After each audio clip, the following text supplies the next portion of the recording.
Gurur Brahma, Gurur Vishnu, Guru Devo Maheshwara, Guru Sakshat Parabrahma, Tasmai Sri Gurave Namaha. I bow to my Guru in all forms, Brahma, Vishnu, Shiva, all aspects of God, in himself and in you. You to me are my Guru because it's my service to him to speak to you and to try to awaken in you what he's trying to awaken from within you too. That consciousness and that understanding of who you really are. You are not a man or a woman, an Indian or an American, none of those things. You're not a banker or a banya or even a devotee. You're just the soul. God is loving God, and when you understand that truth, then you know him. And so we should put ahead of every other responsibility in life our duty to seek God. Nothing else matters and nothing else lasts. There's a very interesting story that my Guru told on this subject. It's not a story so much as an episode that I saw take place. The Master summoned Clifford Frederick, a disciple at Mount Washington, to his desert retreat. Clifford came, but was privately worried about the duties he was neglecting by his absence. The Master said to him, I know you are worried, but this now is your responsibility. I go by the orders of the Supreme Boss up there. It is to him you are answerable. Don't bother with anything else. Be free inside. If God told me at this very moment, come home, I would gladly drop everything, organization, buildings, work, books, people, everything, to do his will. This world is his business. He is the doer, not you or I. And this I saw, that he built a great work. He did a great work in this world. He was completely unattached to it. When people say the organization is his body and they talk about his beloved organization, well, yes, in a way it's true, but it wasn't his at all. And several times during his life, he walked away from it, determined to leave it. And Divine Mother, he said, pulled him back. He had to do it. But he was not attached. When he was in India, he was up in the foothills of the Himalayas, and a large crowd of people gathered around him. He had that kind of magnetism, so he was speaking to them. One person dropped some money in his lap and ran away, so he couldn't thank him. But they begged him to stay, and they built him an ashram. And if it was capable, if it was possible for a great master to be tempted, he certainly would have been. I know that he told me that when he met Ramana Maharshi's chief disciple, Sri Rama Yogi, who he said was greater even, he said he was fully liberated. And he said we walked hand in hand through the ashram. I remember a photograph of their meeting. It's one of the most dramatic photographs I've ever seen, because Sri Rama Yogi had he was called Yogi Ramya at that time and in the books of Paul Brunton. But you see him coming out of his little kutir, his little hut, looking like that, so moved. And Yogananda with his arm out. Even physically and outwardly, it was such a dramatic photograph. I wish I could show it to you, but I don't have it. He went around the ashram with him. He said if I had been another hour, another half hour in his presence, I could never have brought myself to leave India again. Of course he knew he had to come. Of course he wanted to do only God's will. He was just using that as an expression to say how much he loved India and how much he loved Yogi Ramya, who to him was the exemplification of what India really is all about. India is not you. You are a tourist in a time zone, as Americans are tourists in a space zone. But you live this life here, then you move other ways. I've lived in India many lives, but I've been in other countries also. And the India continues. Therefore, I don't say, I've often said, India is the guru of the world, but I don't mean the people in India. They can be or can't be, it depends on them. Ignorance, my guru used to say, is 50-50 everywhere. But India, the country, there is a power here which, if you tune into it, you can feel it. We have pilgrimages come from our different centers in America. One of them just finished yesterday, and I can feel their joy in my heart. They go to different places, and the beauty to them is that they can feel this power coming out of the ground also. It is what I felt one time when I visited India. Late at night, it was dark, and all the people in the bus with me going to Connaught Circus were Americans and Westerners. But I could feel this joy coming up. There is a power in this country, and I plead with you, don't waste another incarnation. You've wasted so many. I'm not being personal. We've all wasted so many. And when you get a chance, I don't say that you can find God better in India. You can find God wherever you are. There have been great saints elsewhere. But this country can inspire you if you will look to that side of it and won't be thinking of how do I make more money and how do I become more successful. And there's a lot of worldliness in this country. I know it. Thank heaven I don't have to deal with it very much.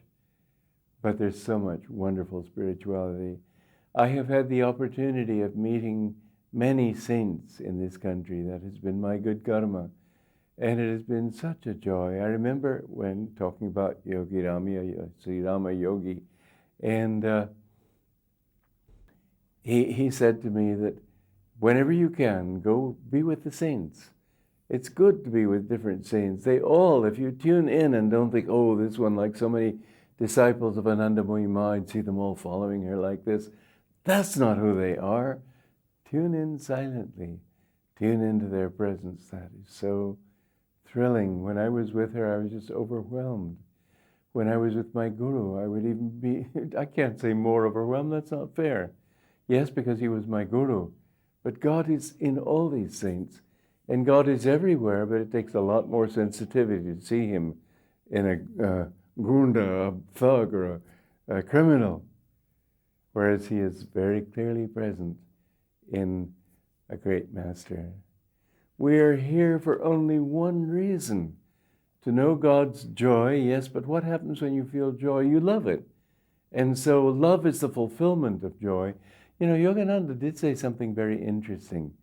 He said, don't love God primarily for love, because then your love can become too personal. Love him for joy. And when you feel that desire for joy, it automatically becomes love. But love is the whole essence of life itself.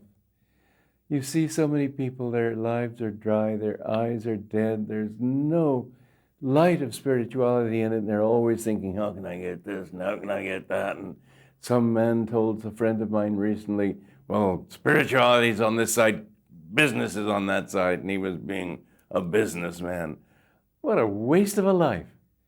Even in business you can find God. This is why I've been writing a course, Material Success Through Yoga Principles, because you can be a businessman in God if you're totally dharmic and offer it up to God and spend time meditating. My guru, as I have told you repeatedly, had many disciples who were businessmen and they were highly advanced.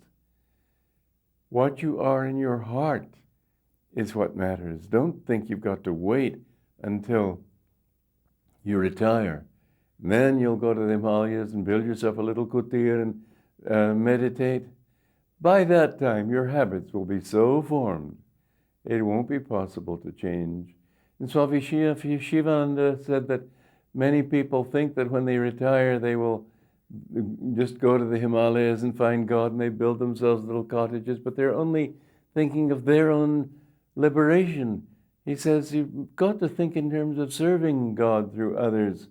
God is pleased with that. As long as you have to use your energy, it is service. There was one man who came. I was in charge of the monks at my guru's headquarters and in all of his centers, in fact. And So it was my duty to accept disciples. He was pretty well withdrawn from things. And one man came to me who was very obviously worldly. But it just hurt me to refuse anybody. And so I just wanted to give him a chance. I knew there wasn't much hope, but I said, okay, you can come. Well, when Master saw him the first time, he looked at me and sort of quietly said, the other one couldn't hear it. He said, I'm going to have to give you intuition. In fact, I found that I did have much more intuition after he said that. What the Guru gives, intuition, divine blessings, love, all this comes from the Guru, God through the Guru. Don't think of the Guru as just a human being who is wise enough to teach you a few things you need to know. He is the source. One time, somebody was with Master when his chief disciple, Rajarshi Janakananda, was there, and he heard Master say to Rajarshi, it was called Saint Lin in those days, he said, never forget where your power comes from. And Saint Lin, just like a little child, said, I won't, Master, it comes from you. But everything comes from the Guru. Don't ever forget it. That doesn't mean that everybody who calls himself a Guru is fit to be a Guru. It was so touching to see how careful Master was. When he was writing about his visit with Rabindranath Tagore, and I think his name was Andrew, an Englishman, and Master said that he used lovingly and generously to call Tagore his Guru, Guruji. But by that, the way Master put that was a hint that, okay, he could think of him that way, but he wasn't. To Master's absolute understanding of these things, nobody is fit to be called a Guru who doesn't know God. And I think you should always seek. You remember when my Guru first met Sri Yukteswar? He said, will you reveal God to me? And there was a big tussle, but finally his Guru relented and said, very well, your wishes are granted. Not many people can make that kind of promise. Master, well, I won't say, but I certainly felt from him that everything that I could gain came from him. And I have felt it, what is it now? 52 years have passed, nearly going on 53, since he left his body. And I still feel his presence, feel his guidance. I find that when I turn to him for counsel, I understand immediately. In building the community, I feel that he has guided me through many a crisis. Rajarshi Janakananda said to me, Master has a great work to do through you, and he will give you the strength to do it. And boy, that has had to be fulfilled many times, but it has been. Ultimately, it all comes through only one thing, love for God. Love is the secret of it all. And what do you love? Joy. Don't love God just as Kali, just as Durga, just as Krishna, just as Rama. These are names like windows through which you look to see the infinite. Ultimately, and my Guru used to tell us, memorize my poem Samadhi. Repeat it to yourselves every day. It reminds you that it's the infinite always, not a particular sectarian devotion to a man, but to the infinite. One time, Norman, one of my brother disciples, wrote Master a little note saying, when I see you, I see Divine Mother. Master didn't say, oh, no, he didn't disown it at all. He tapped him with his cane. He used to use a cane because it was like a danda for him, but not an odd kind of thing in the West. So a cane looked normal, but to him it was his danda. And he tapped Norman on the knee with that danda, and he said, then behave accordingly. That's how he saw himself. He was one with God. He didn't see anything else but God. As he said, I killed Yogananda many, many lifetimes ago. No one lives in this temple now but God. And I have to say that in his presence, I always felt that I was in the presence of God. I never could see him as just a human being.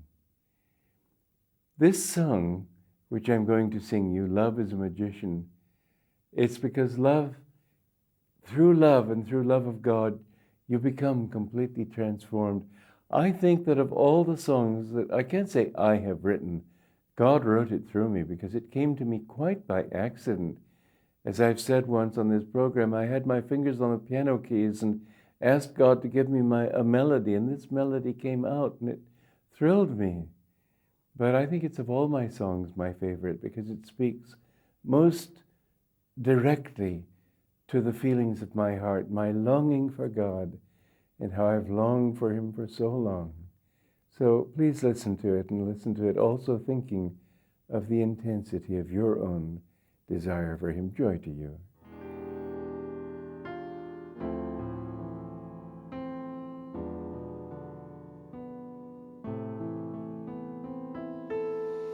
Love is all I know, sun rays on the snow of our winter long, in darkness without song. Oh, my heart's a fire, burning all desire. Only you remain, and life again. Too long I did stray, flung lifetimes away, imagined you did not care. I know now your smile was mine all the while. I listened and love was there. I can't breathe for love, all the stars above call to me, come home. Life's waves all end in foam, only love can heal all the pain I feel. What a fool was I to turn away.